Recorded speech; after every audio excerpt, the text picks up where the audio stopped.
Chair, I have before you the commission budget for 1920. I will say that for the most part, it is a status quo budget. However, I just wanted to highlight a couple of things of interest. In the budget, it does include a 3% salary and wages for our central staff. It also includes professional and commissioner education development. That line item has gone from $14,000 to $75,000. So there's professional development through MAC, through NACO. That funds are there as opposed to coming out of your office budgets. And then there's some capital expenditures of about $49,000. That's going to go toward our cameras in here and downstairs for better quality pictures on our cameras, as well as my goal of making us closer to paperless. So I'm proposing 15 new tablets/laptops for commissioners. Always nice to have music to go along with your speech.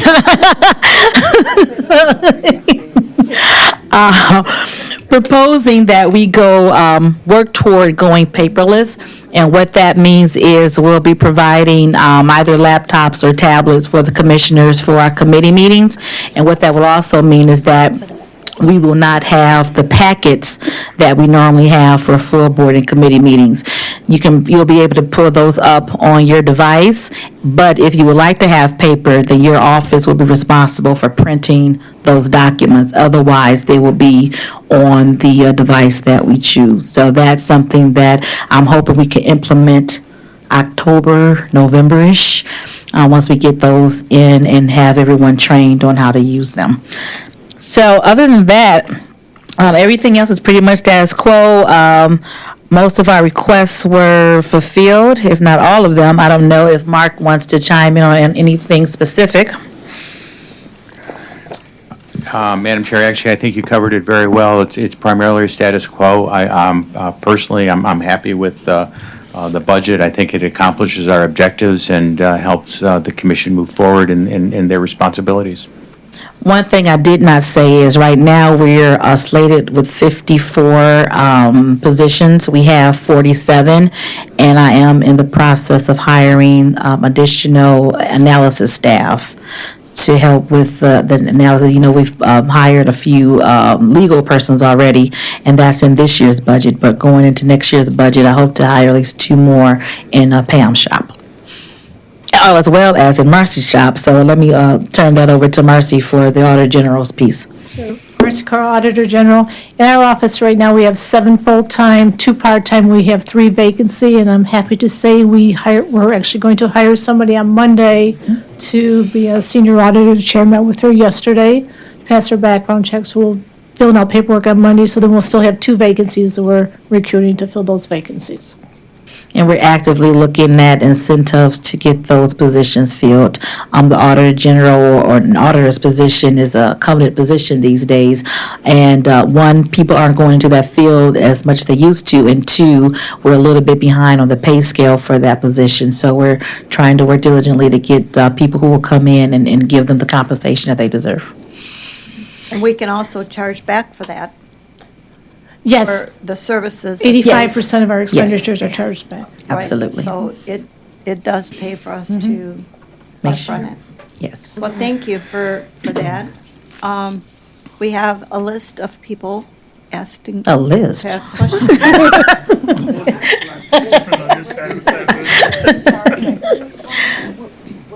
We will in a second. Commissioner Anderson? Thank you. Madam Chair, I think it's great, some of the things that you're planning on doing. I mean, we've been so short-staffed, I believe, in our central staff, that that's many times I think they take the blame for things that don't get processed quickly, and when it's strictly a case of not having enough bodies to do the work. And so I totally support that. One thing I would ask is that keeping an open mind, if you would, about when sometimes we get things that come from central staff that we have to do investigating on our own, and sometimes we don't know exactly where to go to get answers on some of those things. And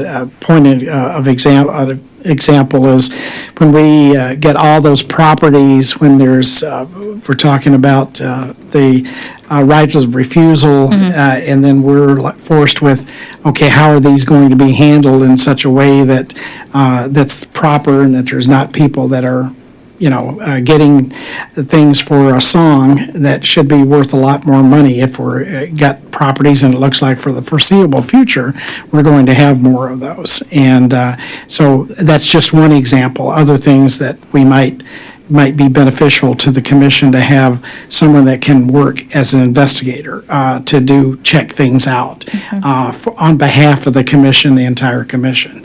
And so we have that information. Maybe somebody within the additional bodies that would be working in Pam's shop might be able to fulfill that role. But I'm sure she's hoping to have them to do, just to supplement what is being done right now. But I'd ask that we consider that, if not this year, in the future. I did want to ask about the iPads. I don't know if they're going to be the Apple brand or whatever. When we get down to that, I think it's probably a good idea if we're going to do those. But if we can make sure we have software there that we can make notations on the iPad, because that's the benefit to having the paper version. You can scribble notes on the margin, and as long as we can have the software that allows us to do that, I think it'll be beneficial to everyone. Okay, great. To that point? Tim is leading that charge, so he's making that note too, so we can make sure that we have it compatible. And doing it on paper. I use the iPad now to download all my stuff at home. Okay. And there's a program called Goodreads that you can download and do everything that you want on that. So, I mean, that's something that can be used now, I don't know. In fact, I think Dwayne told me about that. Yeah. Originally, you can highlight, you can do a bunch of stuff on that. Okay, So, and that was a free download, so okay. if Thank you. anybody's not aware of that. Thank you. Talking about chargeback, I think we can get Dwayne over here to do some in-kind, on his Training? own time training on the iPad, as he is so, to assist Tim, of course. That's gonna be a charge back. Would you, our Auditor General, would you explain how the chargeback works from Sure. your office? Within our office, our expenditures, and I believe there's a small portion of research and analysis costs are allocated out as part of the indirect cost allocation plan along with other departments within the county. So each department will get a chargeback of our expenditures. Whether they've had another or not, it just covers countywide. It's part of the indirect cost allocation of the whole county. So there is a separate pool for charge, Chime in. or is that what you're saying? Yes, it's like a chargeback, but it's the indirect cost allocation. Mr. Ebel?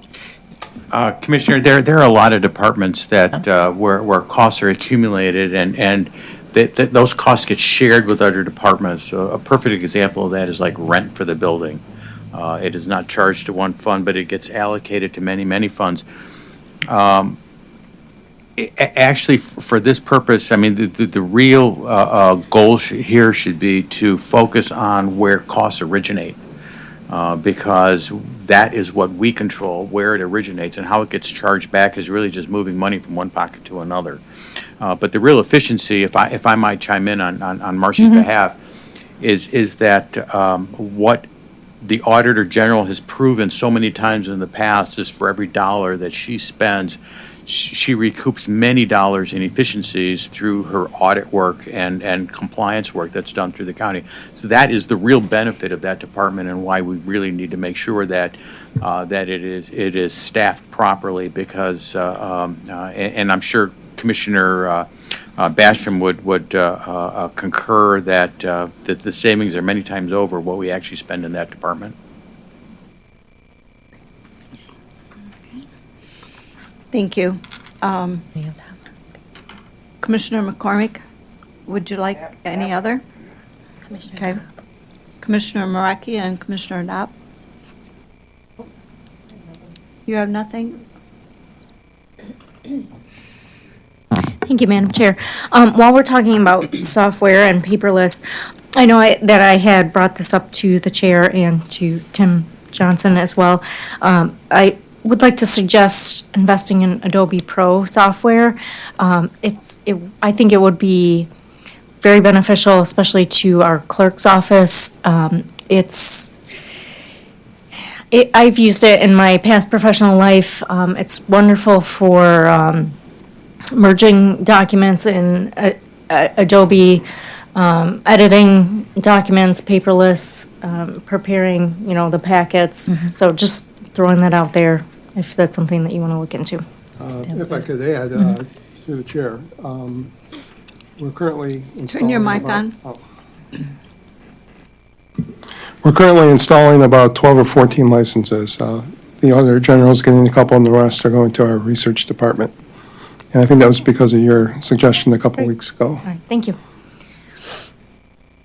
Thank you. Sure, Commissioner So is the Adobe the same program that Jim uses in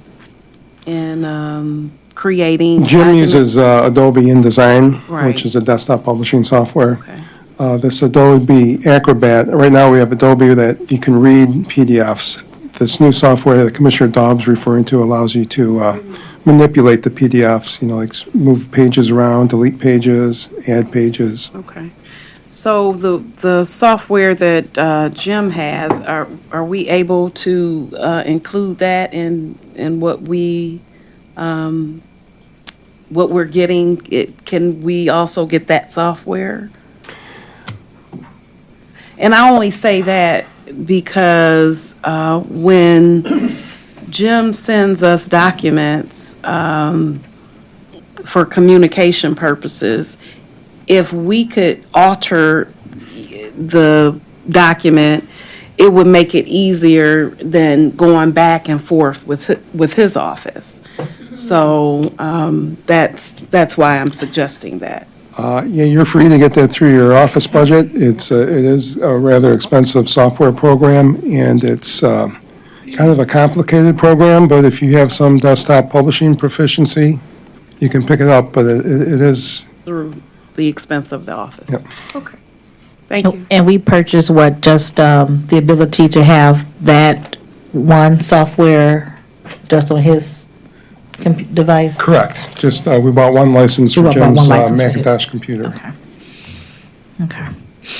I think what she's talking about is part of, if Jim does any labels for us, for example, for our names and stuff, we can't manipulate it even if we wanted to, just Yeah, because tweak it's it a little on. bit. We'd have to call them back. and- So we'd have to see about the cost of that license to have it on additional computers and to see if you're willing to incur the cost of it. So, Maybe we could look at it for everybody. It might be cheaper than just one by One. one. we'll inquire. Thank you. Marcy? I just wanted to add too, Tim was mentioning we got the Adobe Pro software in our office, so I think is going to help us when we receive documents from the auditee. But we also just procured, and we haven't received them yet, but I saw the invoice, 2 portable scanners, so when the auditors go out in the field, they won't have to bring documents back, copy them, scan them, and they'll be able to scan them right into the field to their laptops. So I think that should help us greatly. And they're a very inexpensive thing, like $120 a piece, so. Oh, wow. Yeah. That's really great. And even with the documents from our analysis department, to be able to save the cost and time that it takes to run off 15 packets that are this large, will be a great savings to us as well. So I'm looking to, again, get that implemented later than November. Now, these laptops or whatever, we're going to get the iPad, are they going to have data on it, or we can only manipulate it when we have Wi-Fi? We're buying the smaller data size, but it'll allow you access to the cloud, and you'll be able to access your documents through that, Okay. change and Training save. will fix that. Okay. Commissioner Dodd? Thank you, Madam Chair. Just one more quick question. Will we be able to choose if we want an iPad or an Android tablet? Not at this time, we're planning on getting everything The same. consistent. Yeah, it'll be 15 of whatever we get, yeah. Can you tell us what we're gonna get? We don't know yet. As soon as we know, we'll let you know. Commissioner Baidoon? My comment is to her question, and to that point, my experience has been very positive with iPads, the Apple products. Because Apple, even the Apple computer, you don't get viruses on them, and I never had any issues with the iPad. So just take that into consideration, that it's an Apple product when you try to get the iPad. Just a suggestion. Sure. I'm on the board of Wayne Metro, and we use Samsung tablets at our board meetings. So every board member, they provide, a tablet for us for the agenda, and they're Samsung, and they're pretty good. But I think many of us have Apple phones, if I would rather to guess. And, yeah, so we would probably lean toward Apple products, but again, it's going to be a cost factor, and then the capability and function factor will go into place.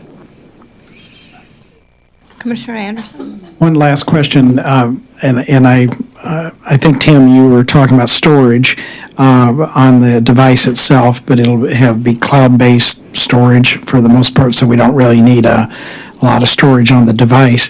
But as far as Wi-Fi capable only, or call-in, will it have, No, that's good. is that We're going not to be necessary? anticipating having cellular on them, so Okay. We are or not? but we're not. Okay, all right. We're not. So you can't use it outside. Have to do it with a Wi-Fi. Have a Wi-Fi. Wi-Fi Right, network. I have a 4G, Okay, so I pay for that.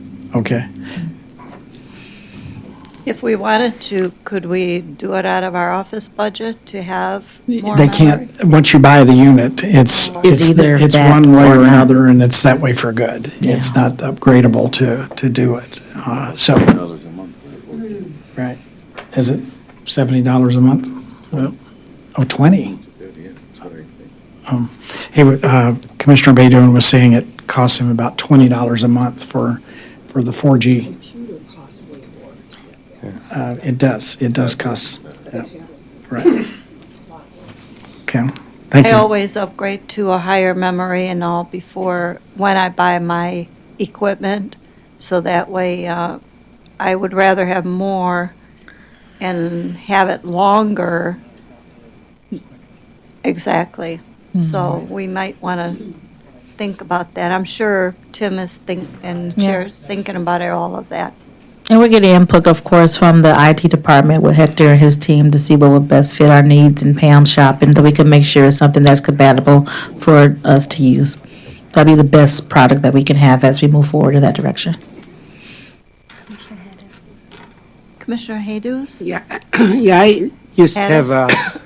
bad experience with technology, and when you buy something and you try to cut corner a little bit because of the cost, end up costing you more in the future if you find out, oops, we should Yeah, have this, exactly. we should have that.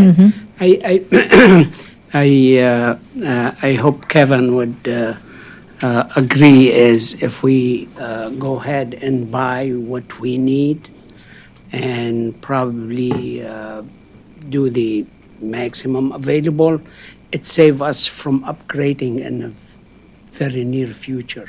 So we might spend a few dollars here, but we'll be saving money in the future. Absolutely, and luckily Kevin has no say in this, so.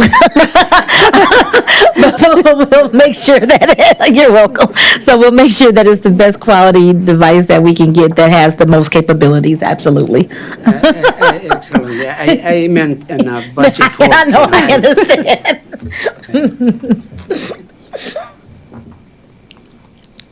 You want to go? Yeah, just a Okay. quick point. Maybe we want to also consider checking the possibility of leasing these tablets.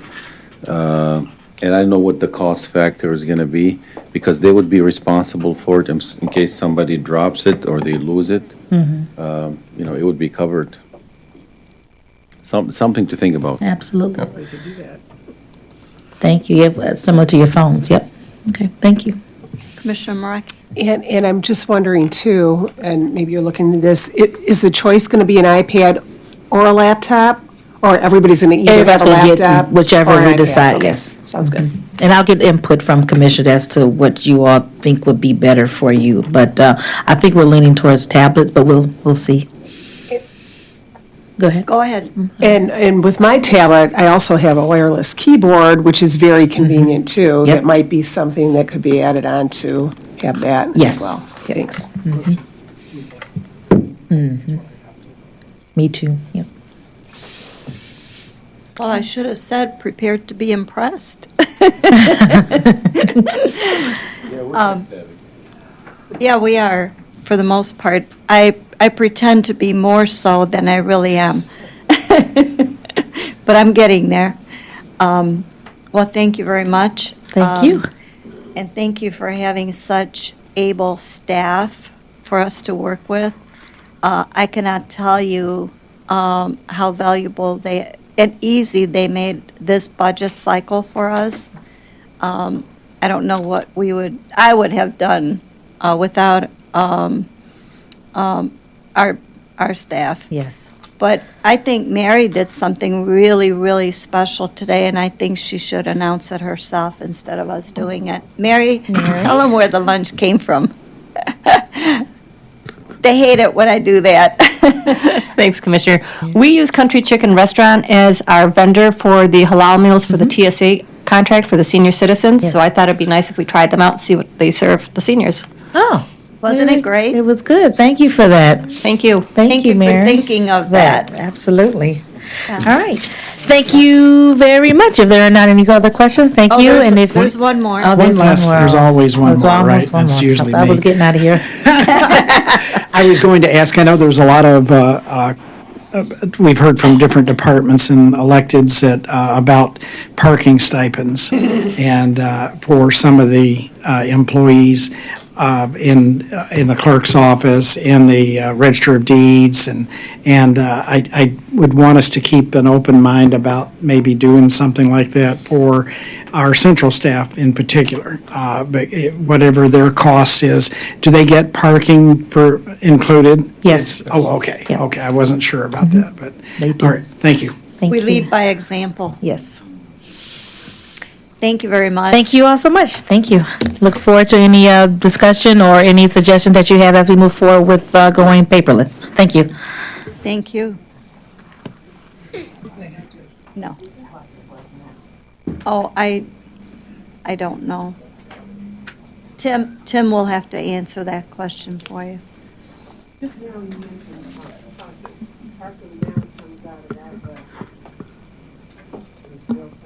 So I understand we didn't have to do, yeah, so we don't have to close it. Next item, CEO fiscal year 2019, 2020, and 2020 and 2021 budget presentation. we will hear from the CEO's budget, or on the CEO's budget. Join us and identify yourself for the record, please. Good afternoon, thank you. Good afternoon, thank you. My name is Assad Turfi, I'm the Chief of Staff for the County Executive. I got Kevin here today, and Kelly will be assisting, and also I have Zainab Hussein, Director of Wayne United, Jim Martinez, Director of Communications, and Daniel Baxter, Director of External Affairs, and also Daniel Rosenbaum, Director of Land Bank. So if I may just give a brief introduction, the budget for the CEO's office is basically a status quo budget, as most of the budgets for the CEOs are. In this particular case, the budget is actually being reduced, but that's as a result of the county exec's reorg plan, which transfers certain functions under the CEO to the new Department of Economic Development. The rest of the staff is basically the same. They've been adjusted for salary increases, for example, salary increases that are required by charter, that, for example, the CEO got a raise, as you folks did, back in January. And other than that, it's basically a status quo budget. We didn't get a raise. We didn't get an increase in our, You didn't get an increase? Maybe you're getting an increase in the current year. the commission? Yeah. No. We commissioners are frozen. We don't get a, we don't Oh, get I a thought you raise. guys got it at the year after, or 2 years after everyone else did. No. Oh, I'm We're sorry. We're froze. My Yeah. apologies. I feel your pain, Commissioner. I was hoping that maybe I missed something, but I don't think so. All right, well, my apologies. It was changed by ordinance. We did it to ourselves. Right, okay, We will not take any more raises. okay. That's good for you folks. We're not trying to see. No. So, but Oh, basically. We are, yeah. So we get increases. Not yet. So forget I said that. I didn't mean to bring turmoil to the Kevin, you department. were right in a way, but it won't happen for at least 2-3 years down the Oh, road. okay. That's fine. The longer you delay, the happier the budget director is. So, Depends what you do with the CBAs. yeah, correct.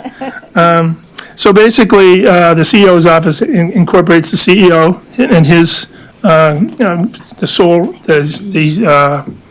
the core of the employees, if you will, the CEO himself, the DCEO, and the direct staff for his operations. And then we have the central team, which is approximately 25 people that basically do functions for county-wide operations, and they do government relations, constituent services, things that are done countywide for the office of the CEO.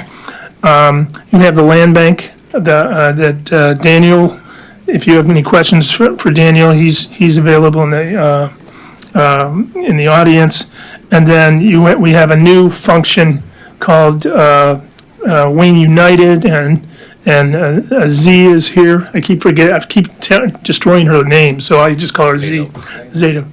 And she's here, and she's responsible for Wayne United, as well as the county's, the CEO side, if you will. I'm sure the commission has their own functions for the census, for next year's census.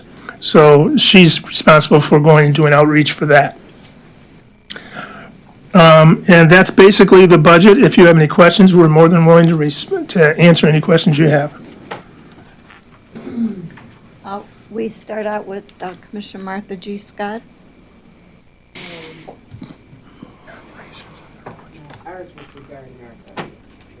Oh, okay. Well, we can ask, we have our fiscal advisor here. Okay. So. Is there a compensation committee that sets the county commissioner's staff?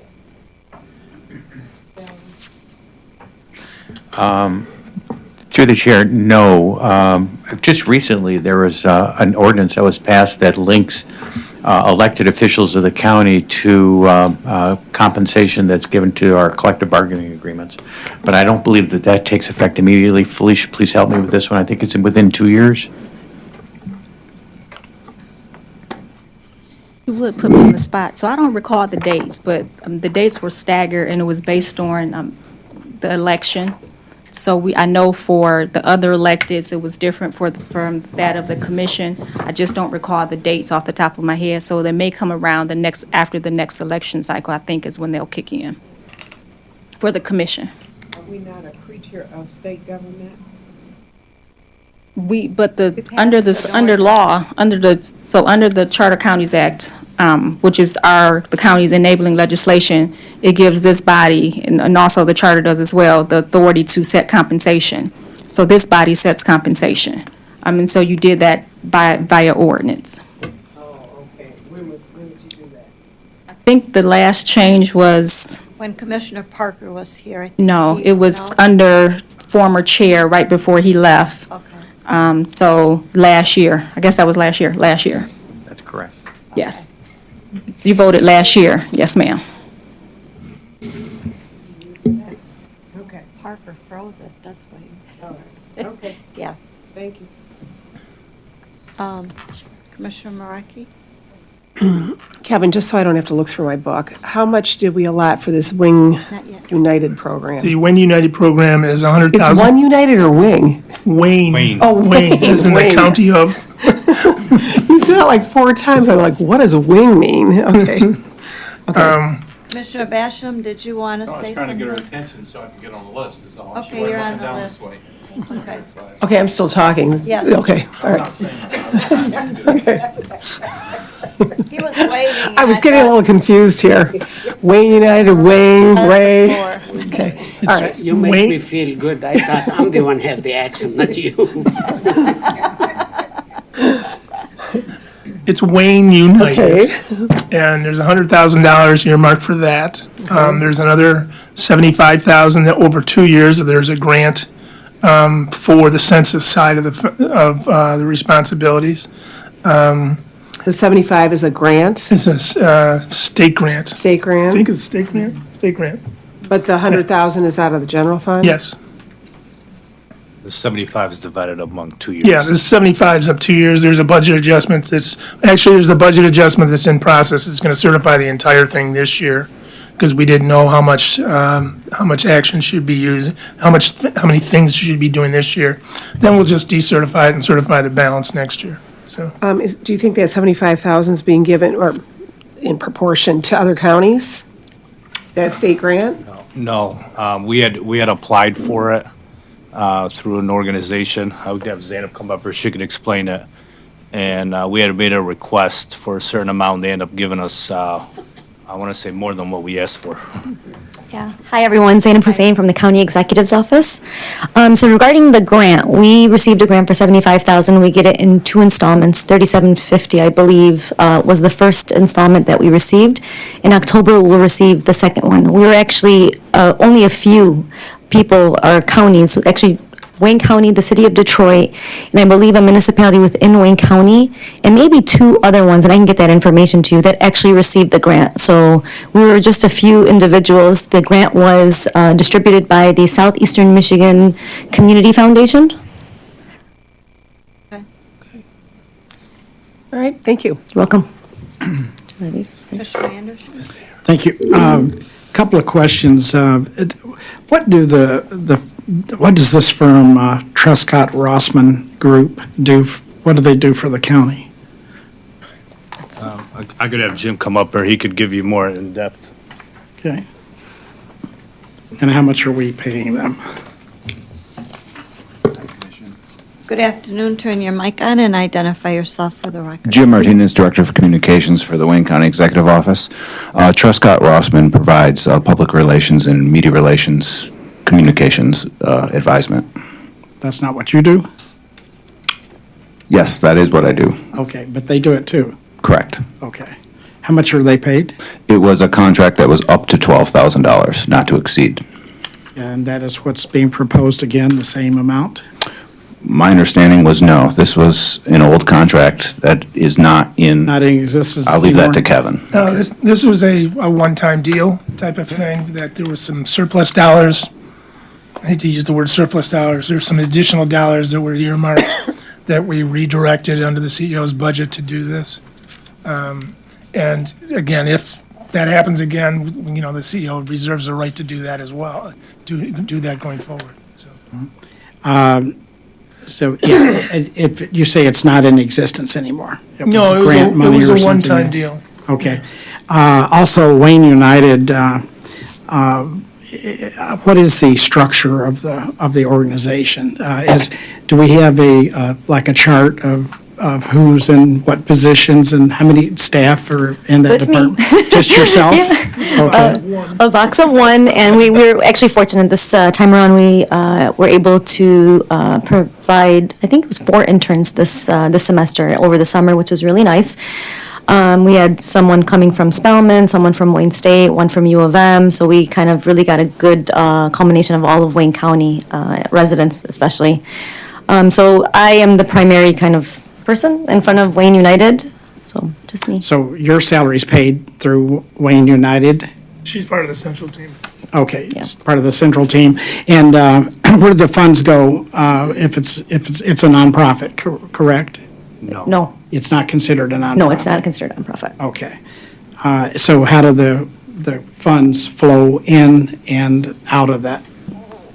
Is that a Kevin question? So any donations would come into that business unit, and then whatever expenses going out would stay. We're going to isolate that business unit as a separate unit under the CEO's budget. While we built the budget, we didn't have time to do that, so she's part of the central team, but she's going to be pulled out. And for transparency, everything will be in a separate business unit, similar to the land bank is right now, so. Okay. Yeah, it's, I guess the only reason I was asking is how if it's not a nonprofit, but it's a organization within the county, then I guess that covers why we would be paying the employee too that runs the department, certainly. But I wanted to ask, are you planning on doing that, making that a change in the budget a technical change that we're going to be seeing? Because it falls within the appropriation, because if it falls within the CEO's appropriation code, it's something to be, that this commission would not see. We would be doing it as a budget adjustment or a technical adjustment, but you folks would not see that because of the way the appropriation code rolls up. So, but if anytime you want to see it, I'm more than willing to show it to anybody that wants to see it, so. Yeah, I'm not trying to hide anything, it's just the way the appropriation rolls up. Sure, I'd like to see that at some point when you're ready to do that. The other thing is, there's one, I know you had indicated there was going to be the task force that was going to be under the CEO's budget, and I don't see it broke out here. Well, but it's $1.7 million, I believe. Right, so the CEO's budget, when I say the CEO's budget, his budget includes most of the executive branch, with the exception of the other elected officials. And that's what I meant by it being under the CEO's realm of control. It's not specifically in his Office of the CEO budget, which is the department budget, if you will. It's actually housed in the Community Corrections Fund of HHV. Whatever it is this year. Whatever the right? hell it is this year, yes. So it's housed in that budget, and it's funded by general fund dollars, and that's what I meant, so that budget, the wellness budget, if you will, if I can use those old terms that everyone understands, rolls up to the CEO. He's responsible for that area, and we've loaded those positions into that budget. Okay, and when are we going to see a structure of that and report? I guess we can put it in budget instructions. We can do it at that time, but are we going to see anything with we can. effectiveness of the $1.7 million that we're spending?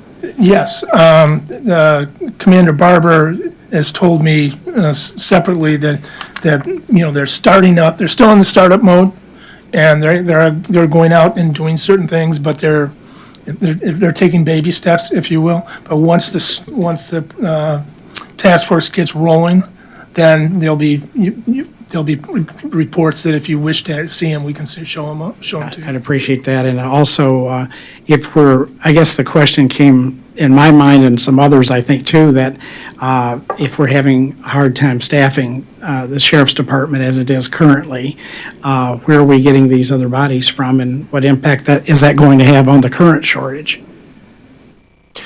Yeah, so currently right now, we have 9 bodies from the sheriff's office that are being utilized. It is a task force that's made up of DPD, the prosecutor's office, City of Detroit, and other agencies that we're still trying to recruit and grow the task force. Obviously, it's always a concern about trying to get the jail manned and manpower. That's always a challenge that we're going to have to work through. But we believe that there's a need out here for this type of policing, and we'll definitely keep all that in mind. Yeah, because I think, like I said, that's one of the things I'd like to see in a report is, did we fully staff those positions, where they came from, what impact it had on the rest of law enforcement? Contrary to the way it maybe sounds, I am supportive in general of this, because I know there's a lot of unenforced warrants that are out there that need some attention. And it'll protect everybody in the county. Yes. But I want to make sure that we're and spending the money judiciously. Exactly. We'll make sure we'll keep that data and we'll report back to you guys. But my background is law enforcement. I can tell you this: one of the biggest things that the sheriff's office has a recruitment problem is because there isn't enough police officer jobs, and we're predominantly a correction job. And I understand that's what the court mandates is for us to focus on the jails and the courts. But I believe in the long run, this could potentially help out with recruitment in the sheriff's office. Okay, thank you. Thank you, Commissioner Basham. You stole my comments. I noticed that the sheriff has 220-some open recs for recruitment, and I've been riding with them and learning, down deep what some of the issues are, and it's not just finance alone. It's about they don't want to be a jailer for 25 or 30 years. To that end, if you have a detail that is self-funded, like the narcotics was, or other units, it makes sense. One of the things that I'm really interested in is public safety when it comes to primary offense. The legislature passed it, but we're not enforcing it, is texting and driving. And so I've talked to every police chief in my district, and we have 5, and then I'm talking with the state police and trying to get a coordinated effort to do not just distracted driving, but to get the word out. We had to do this with seat belts. We had to do it with baby seats. We had to do it with booster seats. And I bought a dump trailer load of booster seats that we distributed all day long at the Metro South State Police Post, is to get the word out that, we're to change the environment. We're going to do some enforcement. And I found out, this is really interesting, that there's federal grants for that. And I found out that Michigan did not apply for that federal grant. So it's not on Wayne County if Michigan didn't apply for it.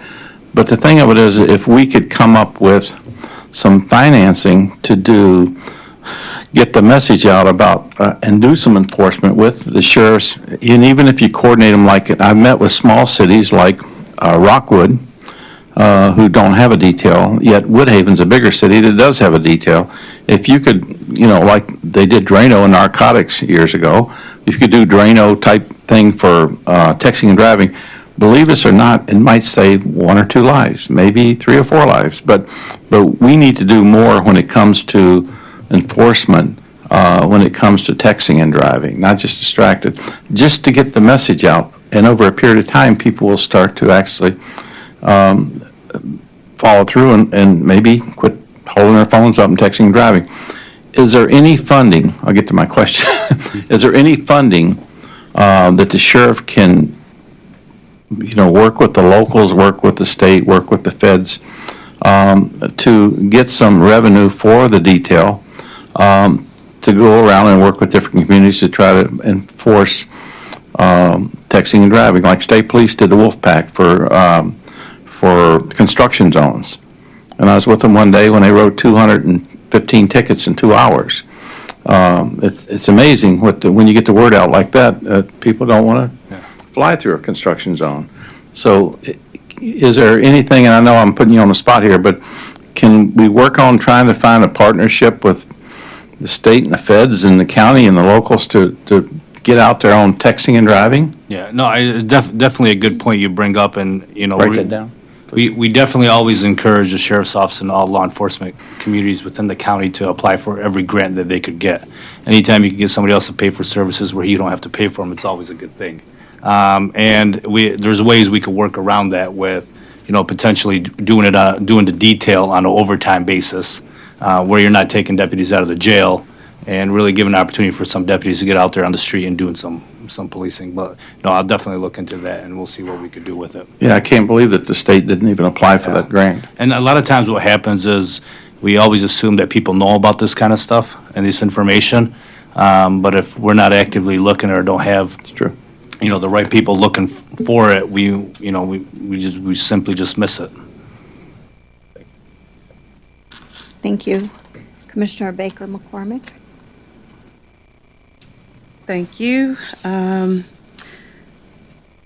The travel expenses increased by 16%. Can you tell me a little bit about that and what the cause of that expense is? And also, is that just for the executive, or is it also the staff, or what type of, what does that look like? So, if I may, through the chair, the travel line increased, and it's primarily for the central team. What's happening is that the constituent services group are going out into the communities to do what they do out in the communities. And what we were finding is over the last year, we've had to do budget adjustments to move dollars into that line. So all that's doing is funding that line, so the folks that are getting mileage and going out into the communities are getting funded by that. Okay, so this is mainly in-state mileage for vehicles? Oh, yeah. Not- So, I mean, the CEO does go on certain trips as he needs to, as as being the CEO. But for the most part, what you're seeing there, that increase is mileage for certain staff. And the Wayne United, this relates to the census, the 2020 census, right? Is it ongoing? So Wayne United is an ongoing initiative within the county executive's office. It was just charged recently to take on the 2020 census. I see. And the 2020 census is primarily outside the city of Detroit. So this is in the local communities. So, That's because Detroit has a very aggressive census plan as well. Thank you. That's what I needed to know. Commissioner Baydun?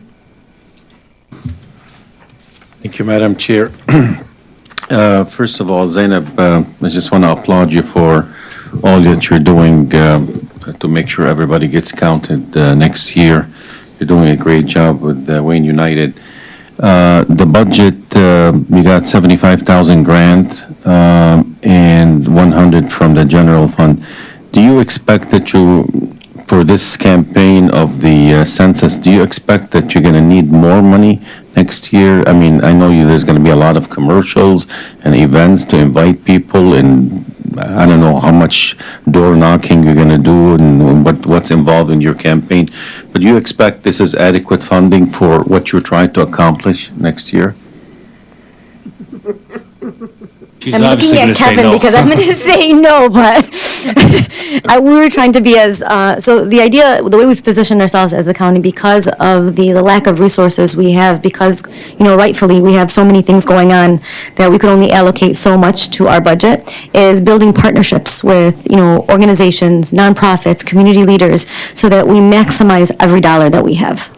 So to your question, no, it's not, but, we're really good at doing what we can with what we have, and we'll continue to push and move forward. But if you see me on this table again, you won't. No. Okay, good. This is what I have to work with. That is a very diplomatic answer. I'm sure you're correct, Commissioner Baydun. She's going to need more money as we go into it. Thank you. Keep up the good work, Zainab.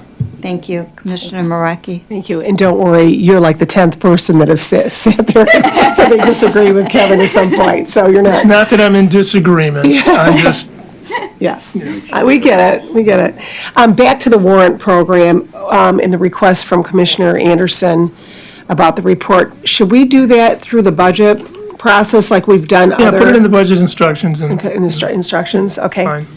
And then you were, Mr. Turfy, you were commenting on the overtime,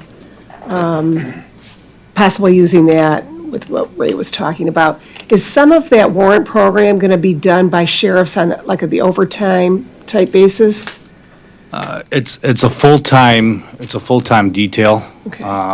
They're working long days, and it's impossible to do it on an overtime basis, because once you get the guys in there, you got to get them trained.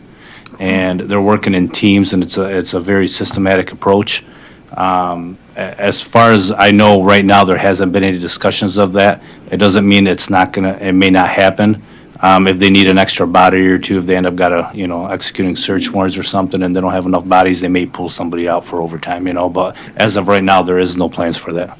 But if I may, because we were building this budget on the fly, if you will, working with Commander Barber. We did build overtime into that budget, so there is some overtime built into the budget, not a whole lot. I Gee, mean, I think her question is if we're gonna pull people on overtime out of the jail, right? Right. Okay. and that's I'm concerned about the jail. that's the way we staff the drug unit. So the drug unit is currently there, I think there's one full-time command staff in the drug unit. The remainder of the guys are in the drug unit doing it on overtime, and they've been doing that for a number of years. Okay. All right, thank you. Yeah, and just to reiterate, part of the question I was talking about, the detail, to answer the commissioner's question was, a lot of times what ends up happening to the sheriff's office is individuals are on leave day. We can't order people to work on their leave day based on the collective bargaining agreement that we have. But if they have another option to do something else, because individuals may not want to work the jail, but they will be intrigued in working somewhere else, you know? Okay. So a leave day is not, that's just a day off, that's not like the family leave that I know, I'm 20% of them are on? I'm talking about a day off of work. Okay, got it. All right, thank you. There seems to be some support for the drop program that would make overtime, if we brought that back, might help the overtime situation.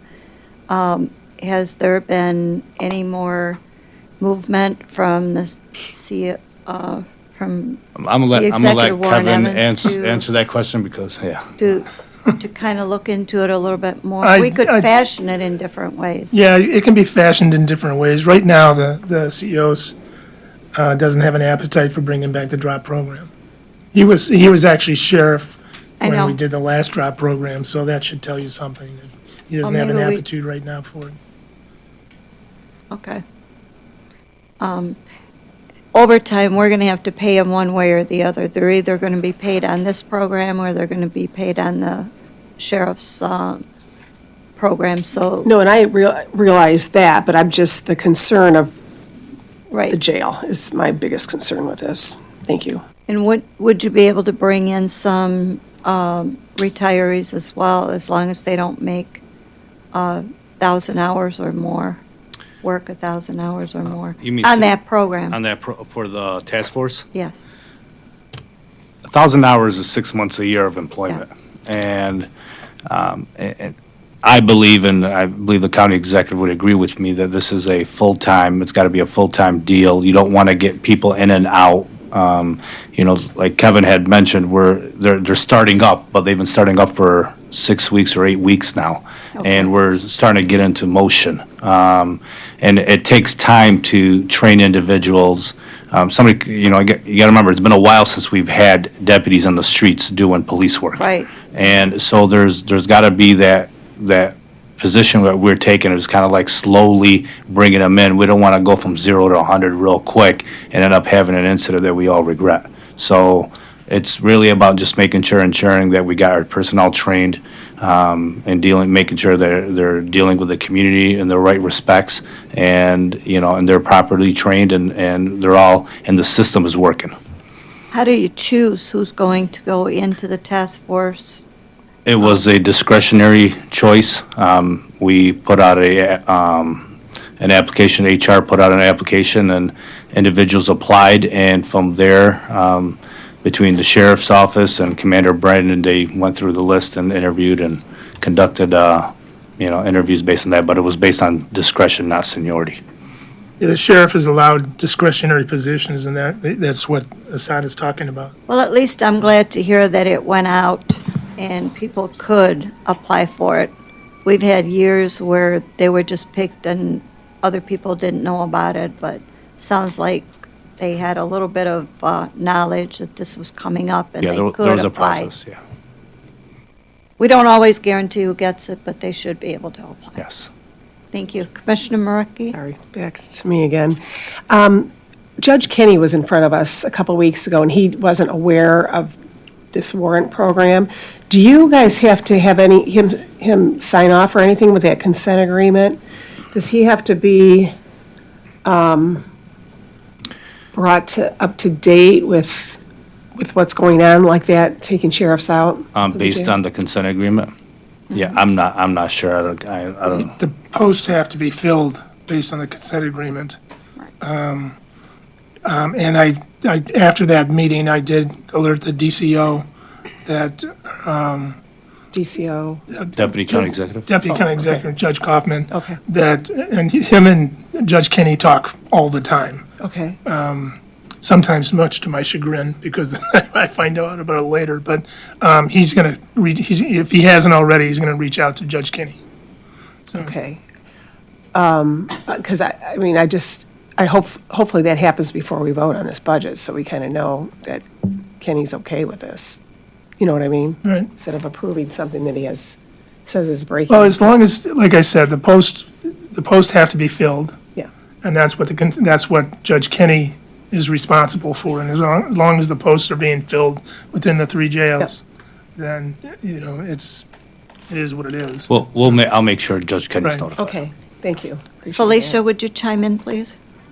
So through the chair, the consent agreement does indicate or require, it covers the post as far as the jail, but it also gives exceptions that allows the sheriff to pull officers off jail detail for other reasons. It's not clear to me that this task force falls within that, so I would say that some type of communication with Judge Kenny would be appropriate before we vote, just to make sure that we're in compliance or we won't somehow violate the consent agreement. And we had a meeting scheduled for this past Monday. Unfortunately, it was canceled. And I'm not sure we'll be meeting with him, at least as a large group, as we normally do before you vote on the budget. The sheriff also, during his budget presentation, said that he would touch base with Judge Kenny, so we'll backtrack and make sure that that was done too. And maybe we should get something in writing before we pass the budget. I don't know, we'll see. We'll get some reassurance. Commissioner Scott? Thank you, Madam Chair.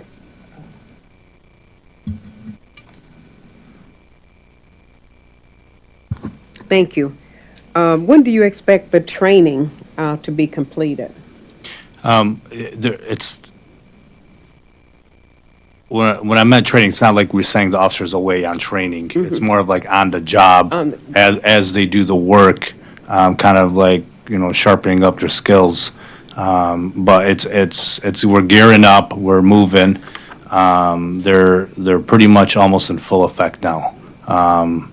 But as far as they're out there working, they're working full-time. I would say it's almost complete. Okay, because I thought I heard you say training. Yeah, training as in on the job. We don't want to bring them in day one and take them to 100 miles an hour. Kind of slowly start working them in and kind of getting used to the routine and what to expect out there on the streets. Do you think you have all that's needed now? No. No. How many more do you think? I think in the budget, we still have a lieutenant budgeted. Is that correct? Commander Barbara and I have to discuss that. Okay. But in all, there's 10 police officer types, and then there's currently 2 positions for prosecutors, and we're gonna be adding another 2 through a technical adjustment. When do you think you'll get those filled? I believe Prosecutor Worthy is working on filling those right now. Okay. Thank you. Do we have any idea how many warrants are out there right now that we're beginning to crack? I don't have the number on hand. Just a, How many warrants out there? how many for this particular task force to attack? Let me see, hold on. I was actually just asking for the numbers before I got up here. Let me see if he sent them to me. Ballpark? 30,000? I don't know, Wow. I mean, I could get you a better figure. No, that's though. close enough. I mean, that's alarming. For those of you who have been on this committee before, listening to Prosecutor Worthy over the years, she has stated that the warrants come in and there's not enough staff for her side, and there's not enough staff for the sheriff's side, or the locals, for that matter. In this case, we're talking city of and surrounding community, really the surrounding communities around the city. Yeah, and what they're focusing on is they're focusing on is violent offenders. So a lot of times what ends up happening is typically, the process way, say a shooting occurs somewhere.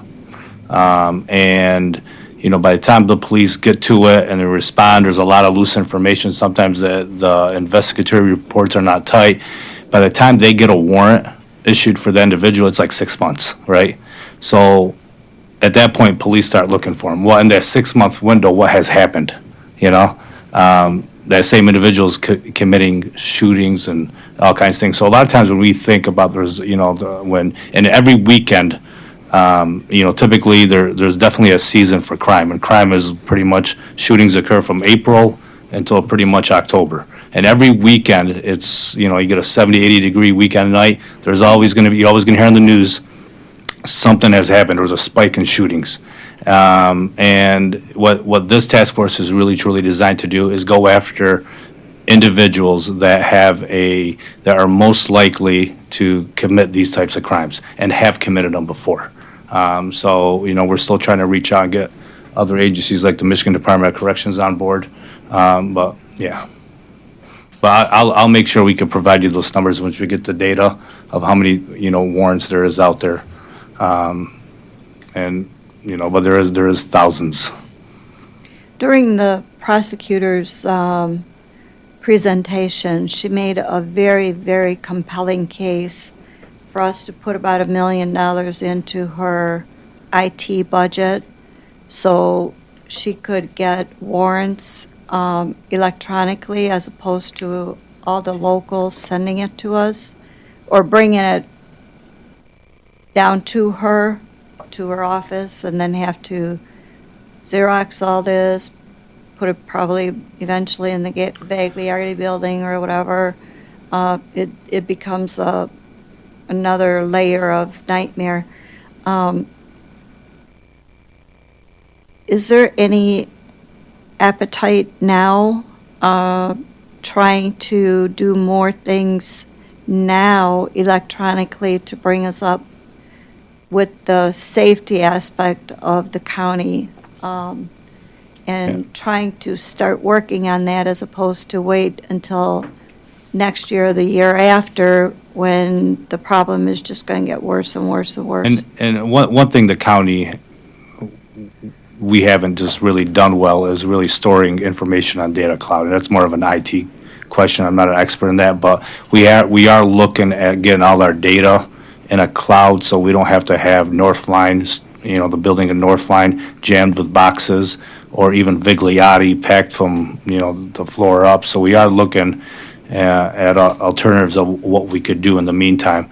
I do know that once the jail criminal justice complex is built, everything is supposed to be, Xeroxed and stored in a cloud there. We just got to figure out what we got to do here. But no, the prosecutor does bring up a very important point because everything they do now with warrants is like the old school way. You print it out and you drive it over there and you wait in line and you really truly walk in a warrant, Yeah, it's very time consuming It and is. costing money for the locals and for us too. What she needs is the software to be able to implement so other entities can speak to the prosecutor's office. Yeah. So that would not, the cloud would not be her solution to that. It would be that she needs that software installed. And then we could go back into, and I'm telling you this because you were in the sheriff's. Yeah. And then the locals could then adjust their programs so they could talk to the prosecutor. And I think there would be willingness, I think, if we made that. Yeah. But And we have to make that investment. Yes. And quite frankly, we have the money right now if the willingness is there to do that. No, and it definitely, we're spending money in the front end, but I think in the long run, it'll be a cost savings to the county. And this is the first time I hear that, that concern. But it's definitely something that we'll add to our internal working group that we have to discuss. I would really appreciate it Yes. if we could perhaps add it into this year's budget. yet. So when you go back into your little internal work group, if you could put that on high Yeah. priority? The problem is we don't have a plan, and I think we don't know, I mean, Kevin could answer that question. We really got to figure it out, and we got to sit down with the prosecutor, figure out what we're looking at. I asked the prosecutor to please make an appointment with the CEO to Okay. discuss this. So I'm sure that a call is coming in for an appointment. Okay. Thank you. Commissioner Maraki? So there's been no plan on like what kind of, because when she was here, I thought there was something that they had in Has a plan. mind, like program. She does. Okay, She has her wish list, if you will. right. And God bless Madam Prosecutor, she's very impatient. And everyone knows that. And right now, the priority of the CEO is to get the CJC done. It'll have new offices for the prosecuting attorney, new technology for the prosecuting attorney, new technology for the sheriff's office, you know, and it's not like the CEO has putting all the eggs in one basket. It's just that's got to be the primary focus to get that puppy done. And then once that's done, let's see where we're at with all the other subsidiary, the ancillary technology that we need. Now, Carlos Perez was here a couple weeks ago talking to you about what he's done. Madam Prosecutor is getting 260, I think, brand-new laptops, I believe, and she's on a tech refresh ready for next year. The Third Circuit is on a target for next year for a new phone system that they need. So, you know, there's a lot of technology-based things that have to be done because we have not done them in years and years and years. And it's not like she's not gonna like it if I say, well, you gotta wait your turn because this one's a little bit more priority. But the IT department, the DOIT, they do have a plan of migrating everything to where Carlos thinks it needs to be. That includes the elected officials. So if you talk to the Register of Deeds, they want to do something. You would talk to the Treasury, they want to do something. Treasury right now is going to be part of the ERP system that when Matthew gets up here to talk about M&B, they're first in line to get the cash system in place. So you don't bring in the cash, you can't have your new computers. So let's have a little priority here. Well, my thinking was that if we did it now, we could just transfer it into the new as opposed to waiting for the new, but that's just me. Yeah, and, I mean, people say that, and some of the systems can do that. I'm on the skeptical side, being who I am and what I have to do about transferring things from one area to another is, to me, it's, the life cycles of certain equipment don't precipitate that kind of transfer, if you will. Right, thank you. Anything else? Commissioner Haddis, then? Oh, thank you. I expressed my opinion in the past about the public safety in Wayne County, the sheriff department. And in my opinion, we trying to plug one hole in a bucket, have 1,000 holes. If we don't address the issue in a manner where we could have a solution and positive result. I've been here, I'm on my 5th years in the county, and been here in the same issue in the sheriff department with the law, especially in the law enforcement side. We have a 43 community, very large county, and the law enforcement, the public safety side of the sheriff doesn't have more than 19 officer. Out on the streets. Less than that. 20 It's to- less 20 than to that. 30 or so. It's less than that. It's a joke. So I really, all what I heard today, I heard a lot before. We need to send a message with the CEO staff to the CEO. I hope we start rethinking how we're going to structure public safety in Wayne County stronger and larger than what we have, Why? Because now we have the marijuana dispensary, and we have so many factors that show increase in the crime in our area. And if we don't start a little bit ahead of that, to do everything in timely manner, from warrant to arrest to prevent, then the problem will grow on us. We don't want to stick our head in the sand. Wayne County, it's a good county, need to be safe in a clean county to live and do business and have industry. So we need to take that issue seriously and try to see, there's some difficulty in the charter with the jail and the sheriff, but everything could be fixed. We need to have a strong public safety. And I hope they start work on a structure, something like that would eliminate all those problems we face. Thank you. Mr. Abel? Yeah. Kevin, you raised an interesting issue about our IT, and it hasn't been refreshed in a long time, and I agree with you. I think that if we don't take this opportunity now, that the county is starting to see resources that we can actually do it. Because if we don't do it now, and God forbid we had hit a liquidity issue going forward, it'll still not get done.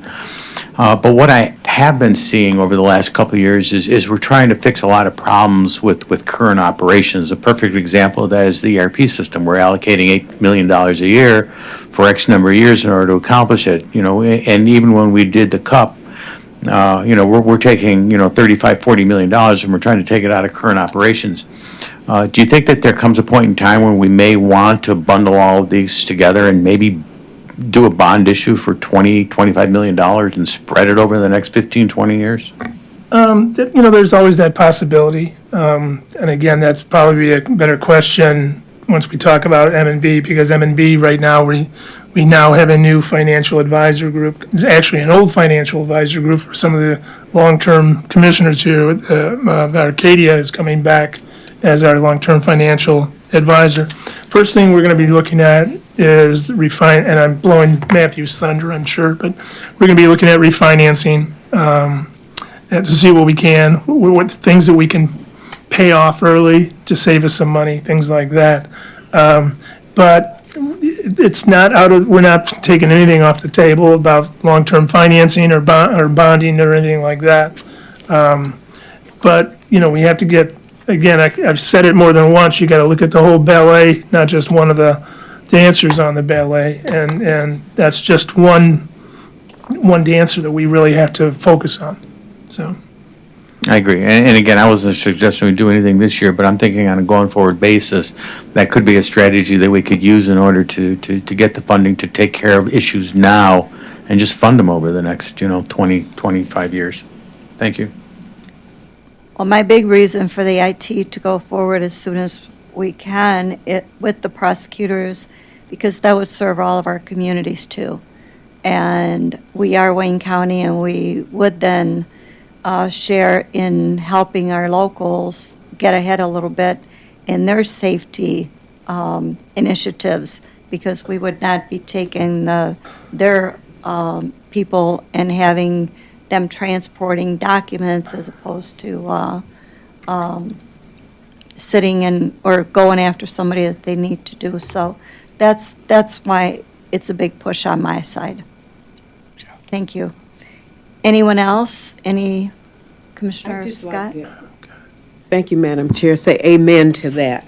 Because we didn't just start, the prosecutor didn't just start talking about this. I know for about the last 4 years, we've talked about doing that with the communities so that people don't have to travel down here. And it just takes a lot of time, so. That makes a lot of sense. Yeah, so I just want to. I'm sure you heard us, and you'll take it back, and Yes. I'm sure. It's going to be taken back, and definitely we will look at it, and it definitely makes 100% sense. We Very don't good. disagree. Thank you. I am so positive. I have really good vibes that we can make this happen. Thank you. I think we have to make it happen. I think the will is there. Kevin, we'll just let Kevin close his ears, and the rest of us will make it happen. And I he'll don't just, say a lot, Kevin, but when I say it, I think we really need to do it. All right, thank you. Kevin will do it when he's asked if he would just put that little amount of change into it. Thank you very much.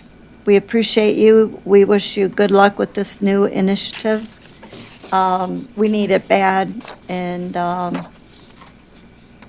And if we do a good job, hopefully we get more money for the county, so. So for every person that doesn't report in the census, it's $1,800 per year for 10 years. We're gonna make sure we help you we on will that. we will be much safer for it, for sure. Thank you. Yep, thank you. Next item. Management and Budget Fiscal Year 2019, 2020, and 2020, 2021. Thank you.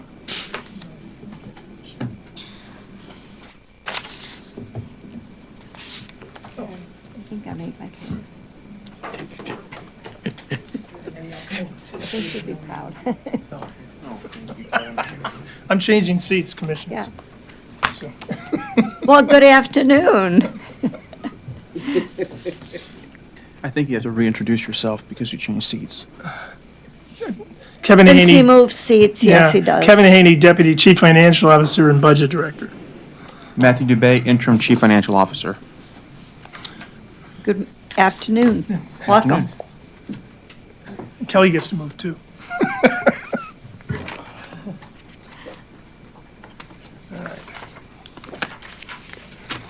Kelly, would you like to introduce yourself?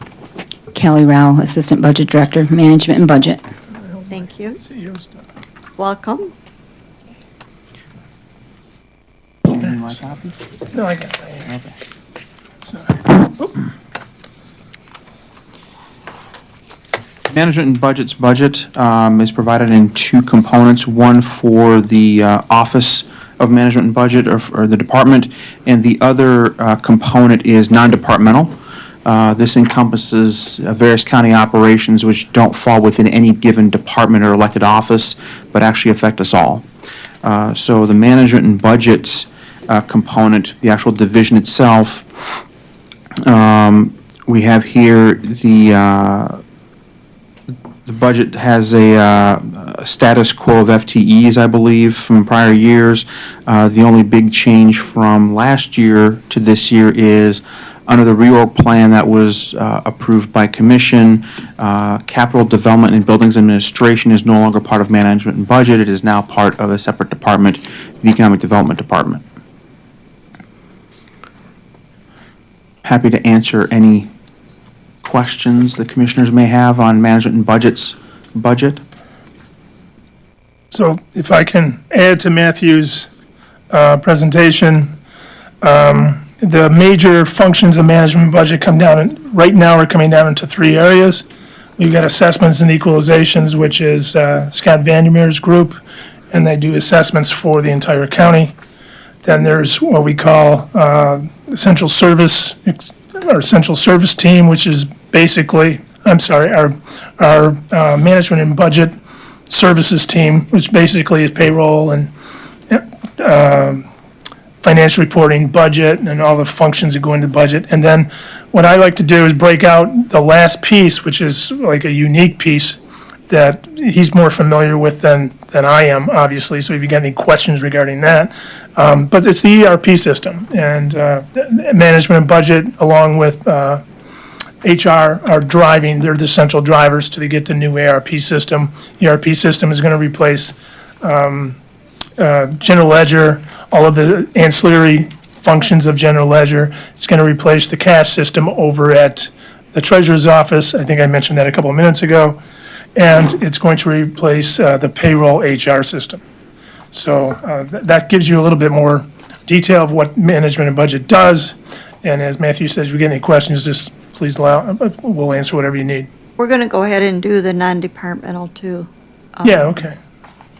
So non-departmental is basically the all other category.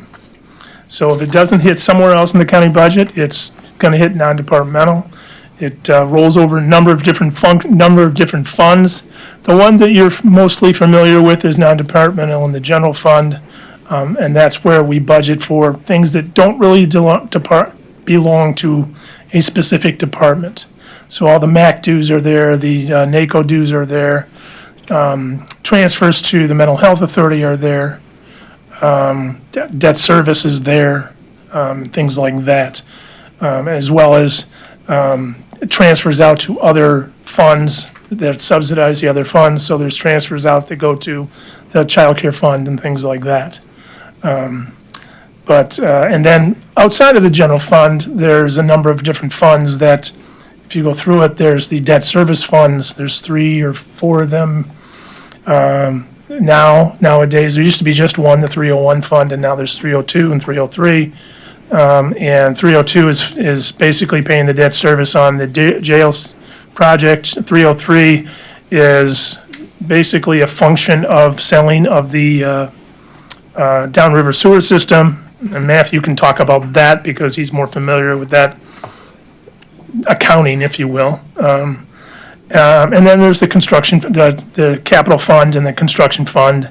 And then finally, our favorite funds, which are the fringe funds, which house all of the healthcare, general liability accounts, workers' comp, and what's the one I'm missing? The one I'm missing, I can't remember. General liability, long-term disability. There's the other one. So if you have any questions on any of that stuff, we're more than willing to answer truthfully if we can.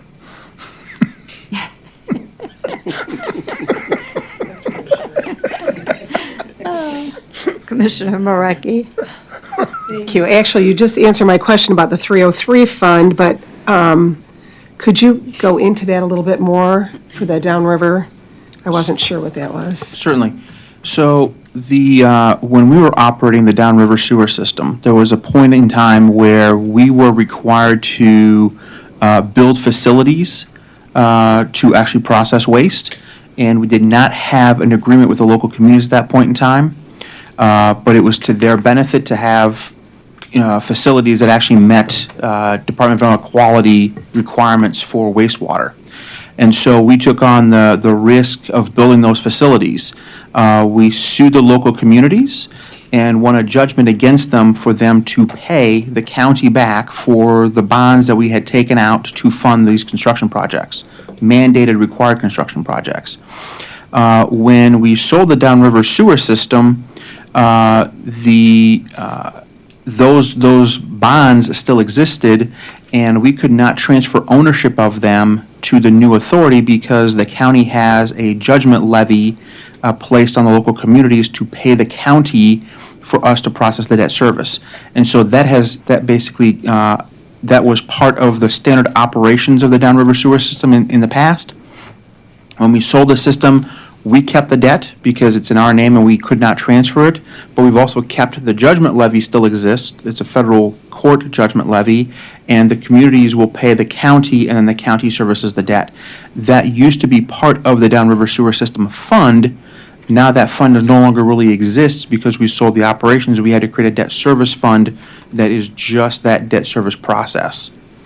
So how much longer will they be paying that debt service? I believe the last one phases out in sometime in the late 2020s, but I can get a definite date if you'd like Pretty to soon, know. though. It's a relatively short term. For a capital debt, it's really not a long term. We don't have 20 more years, 30 more years. It's, I think it's in the 5 to 10 year range if memory serves. Yeah, for a sewer debt, the leftover is fairly short. Sewer debts go really long-term. So. Okay. All right, thank you. Commissioner Anderson. Yes, to that point, I wanted to ask Matt, that's all related to the FICANS orders? Is that the whole thing is connected to Judge Fikens? Is that from? I don't remember who the presiding judge was. I haven't read the actual order. Kevin was around back then, right? No, actually, I think this precedes me, to be perfectly honest with It you. was about 30 years ago. Wow. Definitely precedes me then. Wow. Okay, because I thought it might be related to the Fikens case, where he. Is that the system, or was that when the basements flooded back then? No, I think his was more so connected to the pollution level in the Detroit River and River Rouge, or Rouge River, rather, not River Rouge. But it was that's a lot of the things that we've had to do, local communities have had to do, as well as the county, have been all a result of that. I mean, I'm not saying it wasn't needed, but it became a very costly decision that he made. That's it. Commissioner Baker McCormick? Thank you. The memberships and subscription dues, there's various organizations that we are members. Does that membership fee, and what does the membership, I guess, what do we get from that membership? There's various memberships. So one of the big dollar amounts is to the Michigan Association of Counties. Part of that membership allows us access to their procurement software that we're currently utilizing.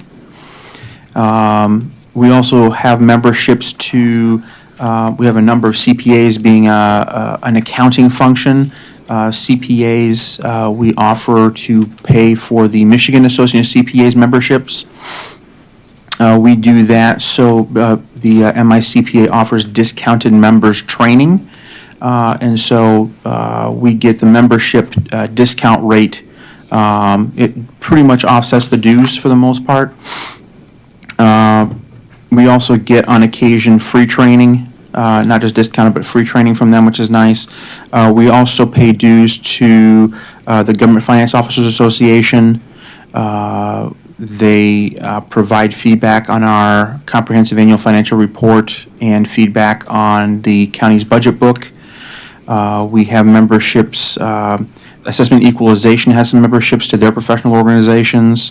We also are members of the, Kevin gave me a nice list, which is nice, Detroit Aerotropolis, Detroit Chamber, the Downtown Detroit Partnership, the Automation Alley, 8 Mile Boulevard Association, and Woodward Avenue Action Association. Those are primarily what I would loosely term economic development initiatives or memberships that we belong to throughout the county. And does that include, for the membership, I guess, are the commissioners included, or how does that work? If we Probably all depends on the membership. Okay, but- like for But the it's a countywide membership, it's not something that, it's not like a CEO's old boys club type of thing. It's a county membership. So, and the counties, the commission may or may not have leadership roles on them, just like, it all depends, I guess is the best way to answer it. But some of the commissioners that have been here a while, when they see that list, they'll say, oh yeah, I know that's the Aerotropolis, that's, the old that's Pinnacle, and the partnership between the airport, the 2 airports and the county and things like that, so. And I guess I'm just looking at the cost of the memberships and dues, and I'm just trying to figure out what we get from that, like from the Aerotropolis, 100,000. What? Well, the Aerotropolis, and the Aerotropolis has gone by a number of names over the years. It sort of morphs into different names, and I perfectly honest with you, we call it the Aerotropolis dues just because we want to know what it is, but the new name of the organization is, it escapes me right now. But basically, that is a partnership that tries to do economic development type things in the areas around the airports, in those areas over on the, that touches the airports and things like that. It's basically an economic development engine. And it's been around for, I don't know, Commissioner, help me, 10 years, 15 years? So would you say that they have boards that? Yeah, there's a So board. there's some kind of fee that you have to pay in order to be part of that group? Correct. Okay. Correct. if that qualifies it. And to that point, and I sat on that board there, Travelers, and it's part of two county, Washtenaw and Wayne County. Because we have a lot of land in between, we have the Willow Run Airport owned by both county, and they promote economic development. And each community there's certain communities in the air travelers, the surrounding to airport. And when they promote economic development, that give the interest of those community to be member. Some of the membership costs $25,000 a year, and the $100,000 and all that money we have to pay for the staff. We have economic development director, and we have a deputy director. Their job only to promote economic development in the area. It have some success in the past, and it have some failure, but we hope to continue to make sure we're strong and promoting economic development to the region. Around Thank you. the airport. That's why the name Air Travelers. Air Travelers, right. Thank you. You're welcome. Anyone else? Mr. Abbo? Matthew, I'm going to give you an opportunity to talk about what we're going to be doing with our debt going forward. And maybe we can talk also about if the administration has any plans with any more pre-funding of the pension fund. So I'll start with, No.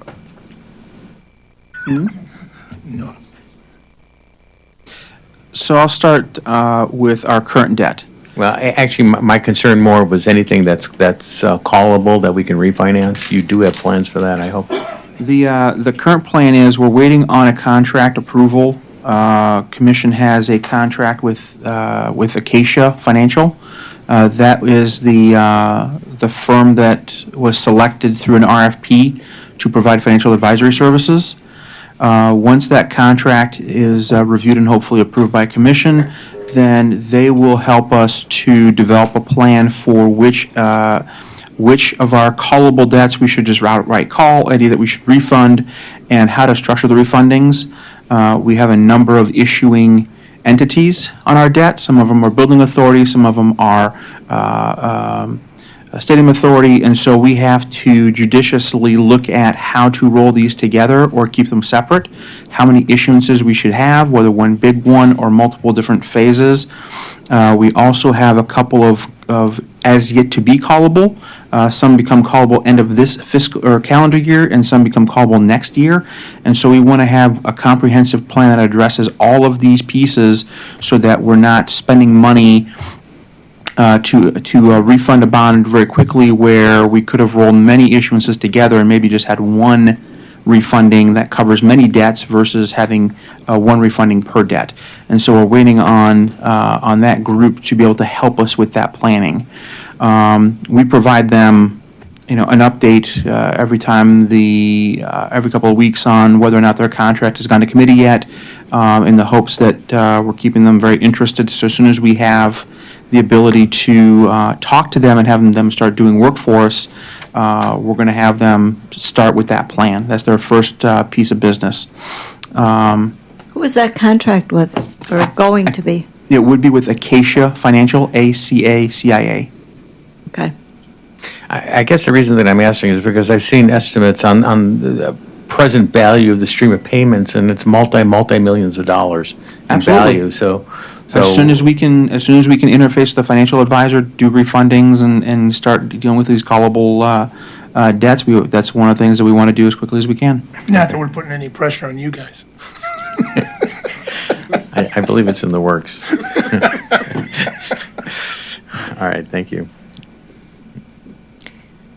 Well, thank you very much. Any other questions? Thank you. You always you. do a good job during the whole year, so it makes it easier during budget deliberations. Thank you. Thank you. Next item, Such other matters as may properly be submitted before the committee. I don't have any, I don't see any.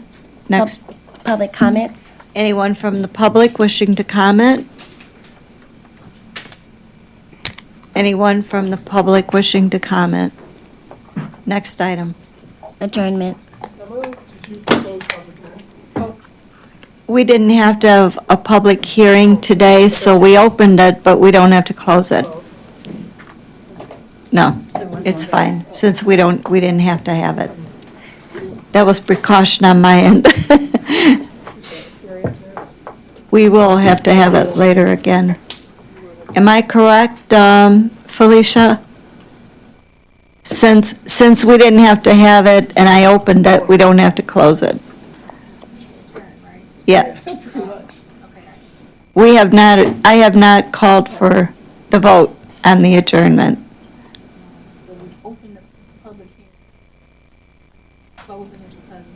We didn't need to have a public hearing.